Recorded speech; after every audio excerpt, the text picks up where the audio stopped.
seriously now. Keita Pelly from KeitaFit.com. Yes, good morning, Stan. You've brought a pitching wedge. I've brought a pitching wedge. What does that have to do with abdominals? Well, I have to tell you, it's the fall season and people are playing golf, baseball, and tennis, and those are all activities that involve what's called flexion with rotation. And what that means is you're engaging a lot of your abdominal cavity here. So what I want to talk about today is not only aesthetics, looking better, having that washboard ab, but also training so that you can perform at a higher level when you're doing those types of sports, right, and also increasing your performance and decreasing injury prevention. Because a lot of times people hurt after they're done with those. Well, and from what I understand, if you strengthen your abs, you strengthen your back. Absolutely, it's an integrated concept. It's called the thoracolumbar fascia. It's a mechanism. That's what I was going to say. Yes. Yeah. Basically what that means is the abdominals engage with the low back musculature, and when you're training them, you want to make sure that you train them together. Okay. Show us some. Okay, I will. Okay. The first exercise that we're going to do is we're actually going to go to the floor, and I'm using what's called the medicine ball here. If you have a basketball at home, you can do that. These exercises with that. We're going to start out on the floor, and what you want to do here is just take your modality, your ball, if you have a basketball, and you're going to just put it in your legs. And what I'm going to have you do is bring your belly button flat to the floor, so you're actually going to tilt your pelvic girdle here. So instead of being in this position right here where your back is elevated, I want you to go ahead and pull that back so it's flat, really, really flat here. So you press down on that lower abdominal area here, and just by doing this exercise right here, you're engaging those lower abdominals. They're turning on right there. Now, to increase the intensity, we're going to keep those abdominals flat, and we're going to bring the legs back in, squeezing this ball, and as you're squeezing this ball, you're squeezing what's known as the adductors, okay, which are coupled in with these lower abdominals. So you're going to pull it in and bring those feet down, keeping that back flat. Now, if someone's starting out in the beginning, they're going to do this.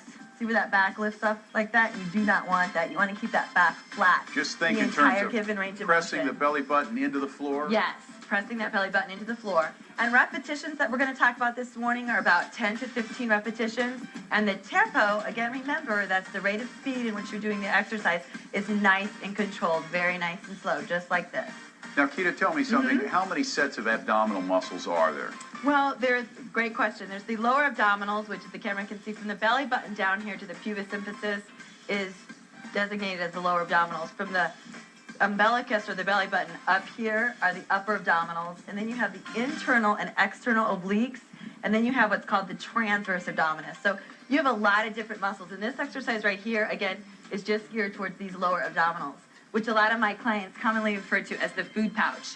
Yeah, or the midriff that lower balls. area right here. Yeah. Now, the next exercise that we're going to do is going to incorporate those internal and external obliques. Now, again, these are the abdominals that you'll be using when you're playing golf or you're doing any flexion with rotation. So this is the proper form here. Again, internal and external obliques wrap the body in just like this. So you're going to take it back here and come very controlled and wrap it over just like this. Nice and controlled. Keep that head in nice neutral alignment. Now, if you want to increase the intensity, you can put your arm out to the side just like this, increasing it like this, nice and controlled. Again, I would do about 15 repetitions. And if you're a beginner, just start out by doing 1 to 2 sets. And if you're more advanced, especially if you're an athlete, you want to go ahead and kick it up to about 4 to 5 sets. How much recovery time do we need when you're just starting out on a routine like this? When you're just starting out, great question. I get asked this all the time. The abdominal musculature is the exact same muscle that's in the gastroc or the hamstring as far as slow twitch to fast twitch muscle fiber.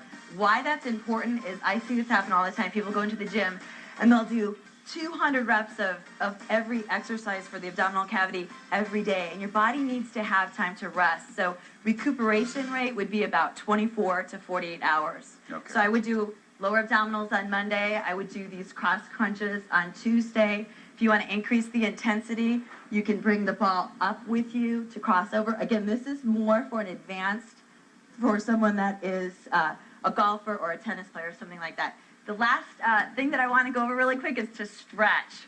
So if you're doing an abdominal exercise, it's very important to stretch that cavity. And this is what's commonly referred to as a Mckinsey Press Up. And all you will do for beginners is just start by pressing up your body here, exhale. And you want to go nice and controlled and more advanced. is coming up just like this, and you want to relax your low back and relax your glutes as you come up. Again, that's just a really good functional stretch for the abdominal cavity. A lot of people train, but they forget to stretch. So remember to stretch. Okay. If you keep doing all these exercises, you're going to get in shape. You're going to get in shape. You are going to have that Y sport ass. You look good in those fall fashions, and you're going to be performing at a really high level. Hey, if you'll go to Kita's Millennium Workshop,